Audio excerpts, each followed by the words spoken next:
This is WRFM on 98.2. A little something for the weekend. You're listening to The Crypt on WRFM, and I would like to welcome Pete Griffiths to the show today. Pete is an ex-Scientologist and has joined us today to share his experience with us. So firstly, thank you so much for joining us, Pete. Thanks, Rita. It's a pleasure to be here. For those listeners who don't really understand what Scientology is and what the belief system is, could you give us a little bit about that? Absolutely. On the surface of it, the beliefs... Just before we go, I want to say this about Scientology. When you first get involved, you don't find anything that you could object to. Right. And that's key to the whole experience. Now, with regard to the beliefs, if I walked up to a Scientologist and said, well, what do you guys believe? They would say exactly this, that they believe that man is an immortal spirit. So that obviously means he lives forever, okay?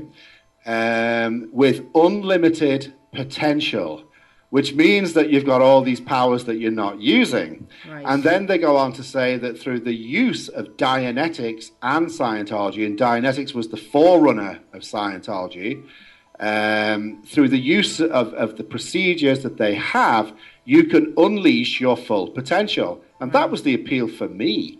Of course, sadly, it actually doesn't work, and they're lying to you. But the people who are lying to you believe in the lie, which is why it's so convincing, because to them, they're not lying. So yeah. Okay, so does that answer your question? It does. And then how did you first get involved with the Church of Scientology? Well, it was a bit of a roundabout thing. It was a strange one, really. My brother initially got roped into the free personality test. He bought the book, he tried it, and he found it worked for him.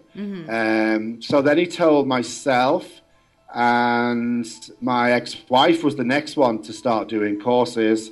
And then I went to Collector one day, and I thought, I'll just see where the place is before I go on Collector. Yeah. And they were getting people in for the free personality test, so I was kind of dragged in off the street, even though, I knew I was going there. Yeah. And when I told them I was coming anyway, they said, you must be Sandy's husband. And, I thought, that's very nice. They know her by name. And in no time at all, I was in there doing the personality test. They were telling me what was wrong with me, of course, which was everything. That's just the way it works. And by the end of that day, I'd spent the next month's mortgage payment because they persuaded me that if I bought what they had to offer and the blocks were taken off my potential, then things like a month's mortgage payment would be nothing. I would have all this ability and energy and drive and entrepreneurism. That's actually not a real word, but you know. I know what you mean. You know what I mean. So I bought into the idea that I could improve. And again, I didn't see anything. I knew Scientology was a cult. One of my favorite authors had written a lot about it, so I was kind of forewarned. But I didn't see anything to object to. The people were friendly. The courses I did made sense and seemed to work. So, that's why I got in and how I got in. Like these courses that you do, what exactly is involved in the course? There's all kinds of different things. What they have now, actually on Facebook, they've got this Life Improvement Island. It doesn't even mention Scientology, but it's them. And they try to find out what area of life you're having a problem in, and then they offer a course to help you fix that. So whatever is wrong in your life, they say they've got the answer. Yeah. Now, the most basic one they do is called the communication course. And to be honest, it is helpful, but it actually is very, very similar to training and drills that actors do. So really, you're kind of putting yourself through that. But at the same time, there's other stuff going on as well. And it is actually quite hypnotic. Because this is the one where you have to do the drills where you sit down in a chair facing someone, first of all with your eyes closed and then with your eyes open. And they don't allow you to blink or move or fidget or anything. And it's pretty tough to do that. Yeah. And you do go to a different place mentally. Now, the strange thing, I did that course in a weekend. And when I went back to work on the Monday, I actually felt superior to my workmates because I could now communicate and I'd done this course. And it's like, it changed me in a weekend. I actually felt better than my workmates. And it's only analysing that now that I think, oh my God, that weekend changed me, you know. And of course, if you're feeling like that, that's going to encourage you to do the next course. Well, of course, because actually, that's a good point, Rita, because when you finish any course in Scientology or any auditing, they call it, the procedures they do, you have to immediately attest to say that you've actually got some benefits from it. And then they take you to see the registrar, which is like a salesperson, and they ask you to sign up for your next one. If they don't, they think they've done something wrong, and you go back to get corrected to find out what's wrong, because they say that once you've done one course, you should be actually demanding the next one. And they all believe this, of course.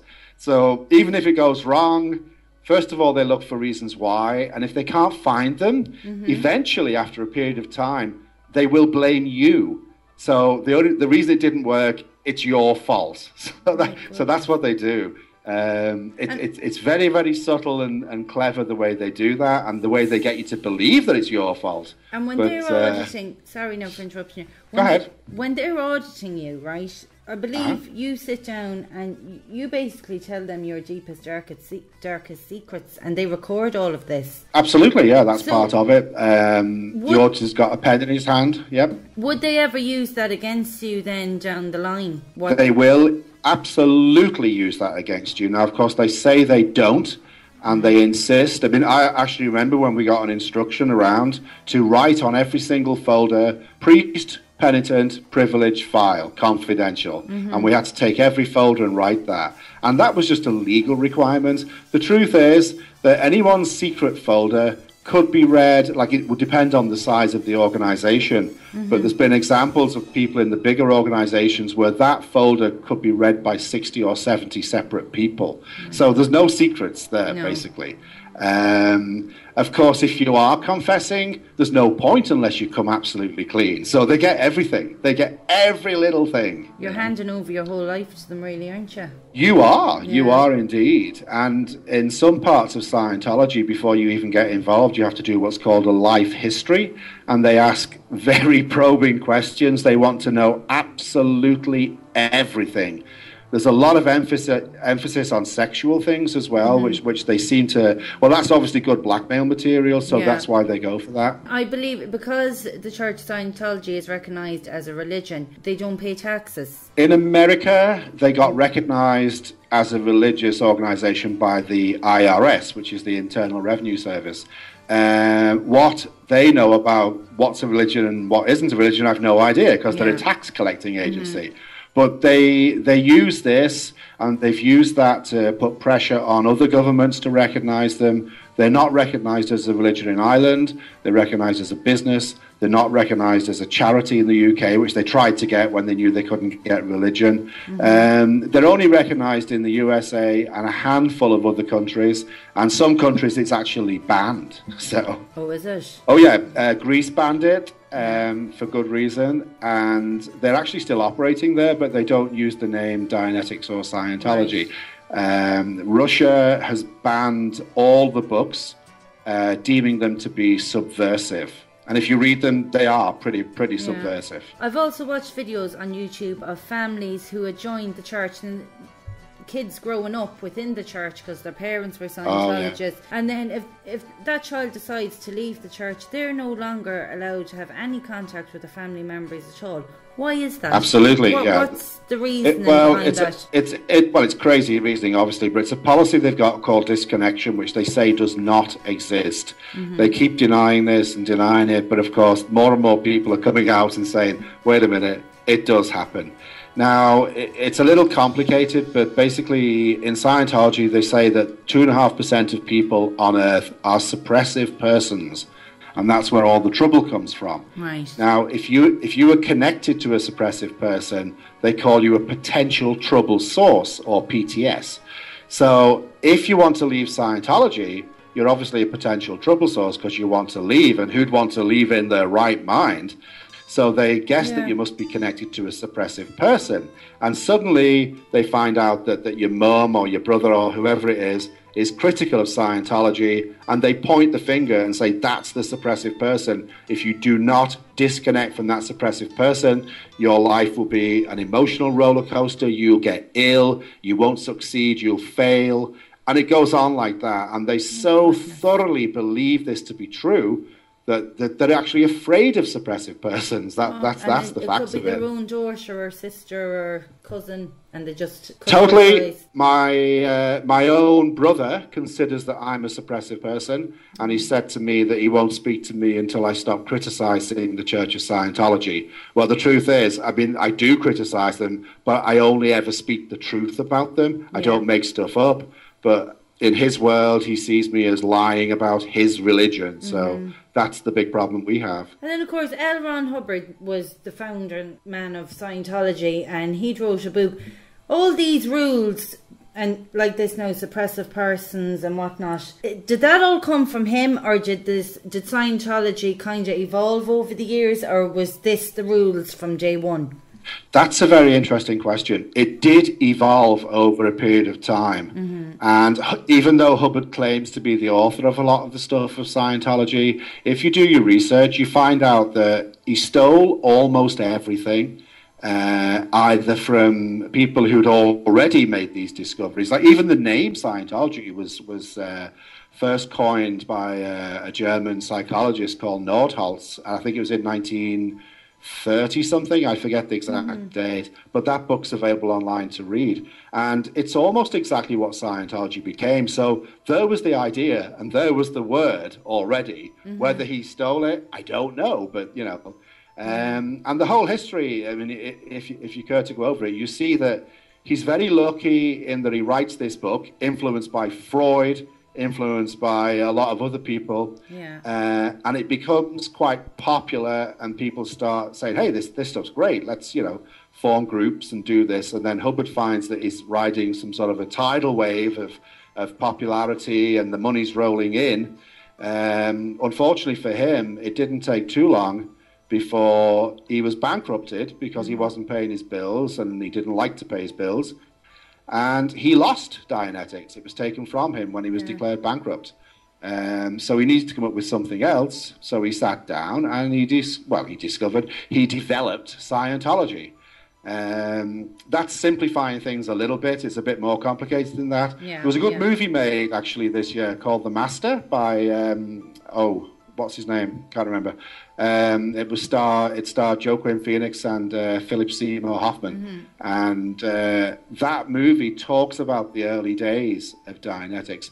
But you're dead right. I mean, the stuff did develop over a period of time. And I think he was developing and fine-tuning and you know, getting everything right up until about, I'd say, the mid-70s. And round about then, he disappeared. Right. So, yeah. And for you personally, when did you know it was time to leave? It's an interesting story. I worked for them. I was very enthusiastic. I did 7 years with them. And then I was actually running my own mission, very much like the one in Dublin.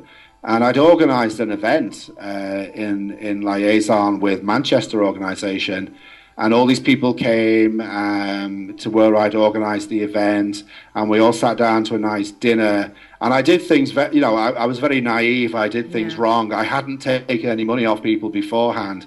And I tried to go around afterwards and collect money, and less than half the people gave me the money. So I couldn't actually pay the bill that I now had for dinner, which was, I forget what it was right now. But because these people hadn't paid, I couldn't pay the hotel bill. So I felt quite sick about the whole thing, and it kind of knocked me sideways. And in Scientology, if you're selling books, if you're getting people on course, if you're introducing people to the subject, if you're saying how wonderful it is, you can't go wrong. But of course, with this going on, it sort of knocked my enthusiasm, and I didn't want to tell people about it. And what happened when it came, like once a week you got to phone in your statistics and say what you've done. I think for about 6 weeks I phoned in and said, I'm sorry, I've not done anything this week, I've been too busy. And eventually they took the mission away from me and that was in 1994. So that's how I got out. I was kicked out. So, but that's what I was going to ask you next. Was it hard to leave? And would you straight away after that, or was it a while after that you started kind of telling people what the church really was about to you? It took a while, Rita. From 1994 to 2008, I came to live in Ireland in 1998. I was just raising my family and putting bread on the table, basically. Yeah.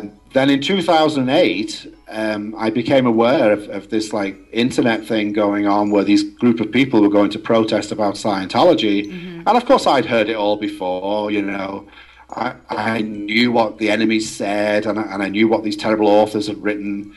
But I thought it was interesting that people that I knew were going to go along and protest. So I said, oh, why are you doing that? You know, I mean, these are the good guys, aren't they? You know, they've solved this problem, that problem. If you've ever seen the Tom Cruise video where he's talking, like, it's a confidential one that leaked, where he's talking to Scientologists, like what he says in that video, I could have said, you know, so... Yeah. I actually haven't seen that one now. I must look that up. Oh, can I recommend that you do?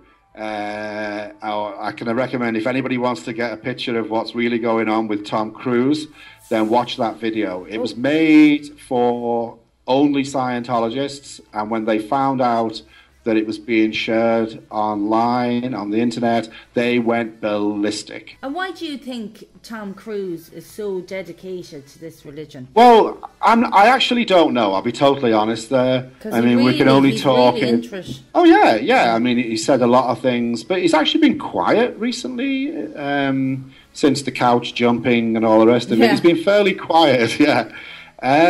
But, you know, we talked earlier about how you give up all your secrets and that. Mm-hmm. I have a feeling that they might have stuff on him. I could be wrong, but it would be normal procedure if they did, and he was being held in by fear that they might expose him and his career would go up in smoke. I think Travolta's in the same position as well, you know, so... And of course, not saying either way, but we have two ex-wives of Tom Cruise who have never spoke or said anything following the breakup, right. And both of those ladies have been audited. Oh yeah, absolutely. Mm-hmm. Maybe they've given up secrets as well. I think what it might take is somebody to just go, you know, to hell with Scientology, I'm going to tell what I know. A lot of people are doing that, but they're not at the level that Tom Cruise and John Travolta are at. But if one of those two was to come out and speak about what they know, because I know Travolta knows some bad stuff, then I'd say Scientology's days will be numbered, you know. Well, actress Leah Remini from The King of Queens, she's recently left the Church of Scientology, and she spoke about mind control techniques. Have you ever witnessed anything like that? I think the whole subject is mind control. Mm-hmm. When you're in Scientology, they have what I would refer to as thought-stopping phrases.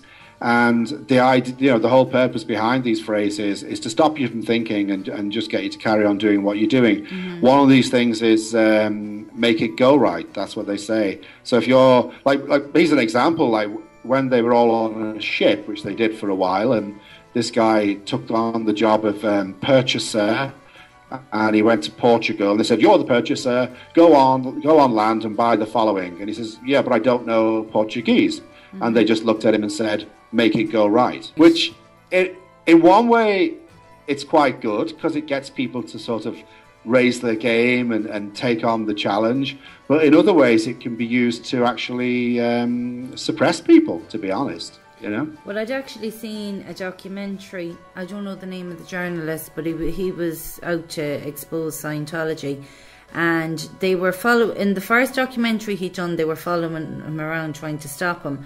But then the second documentary he'd done, one of the guys who was actually part of the team that were trying to stop him, he came over, he'd left the church, and he came over to the other side, and he was showing the journalist how they were making him kind of lose his temper so much, because they found kind of trigger words that they could see raised his temper.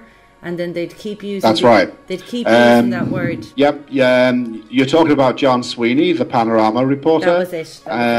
he's recently written a book called The Church of Fear, where he talks about that. He, to this day, is absolutely mortified and embarrassed about that whole thing. Because he got so angry. Yeah. The Scientologist that actually pushed him was Tommy Davis, and the fella who's left who revealed what was going on behind the scenes is a fella called Mike Rinder, who was quite high up. And now Mike's got his own blog online where he posts things, hopefully to get Scientologists to break the spell and realize what's going on. So, you know, there's hope for everybody, I'd have to say, on that one, really. Of course, the other big thing in the news recently was Leah Remini, the actress who'd left the Scientology. She filed a missing persons report for the wife of the current head of the church, David Miscavige. Now, it came out, the police have said that she's not missing at all. They have seen her, but no one had seen her for 7 years. What would your opinion of that be? She's not the only person that's been missing. There's quite a number of people that haven't been seen for a long time. And interestingly enough, all these people were senior executives in the church at one time. Apparently Leah was at Tom Cruise's wedding, and first of all she wasn't too happy with the seating arrangement, so she arranged to switch seats with someone so she could sit by a friend, and that didn't go down well. I mean, that she was given looks over that one, but she finally wondered where David Miscavige's wife was, because this is when she first went missing, and she asked, where is Shelley? And Tommy Davis, interestingly enough, the guy who did the thing on John Sweeney, the Panorama journalist, turned around to her and he used the F word, and he said, "You don't have the F right to ask that question." So you've got this organisation that's very hierarchical. It is like a pyramid with David Miscavige at the top, and it is run. It is run basically. Actually, strangely enough, like a pyramid scheme. Yeah. You're working your way up. And absolutely, you're supposed to anyway. And it relies on people coming in at the bottom, bringing money with them. And I think since the protests began in 2008, that money and people supply has dried up very substantially. And my personal belief is that Scientology is suffering really badly right now. Well then, finally, Pete, before I let you go, I came in contact with you through Anonymous Ireland, so could you just tell the listeners a little bit about that organisation? It's an organisation that's set up simply to protest Scientology. There are other aspects of Anonymous that deal with different things, and these people might not even know each other. You know, there can be no links. It just depends. Like it's like when you write to the paper, when they say name and address withheld, you're anonymous. So it is simple as that. But the Anonymous Island site, which, and also I have one called Ex-Scientologist Island.org, right. Which partners with the Anonymous Island.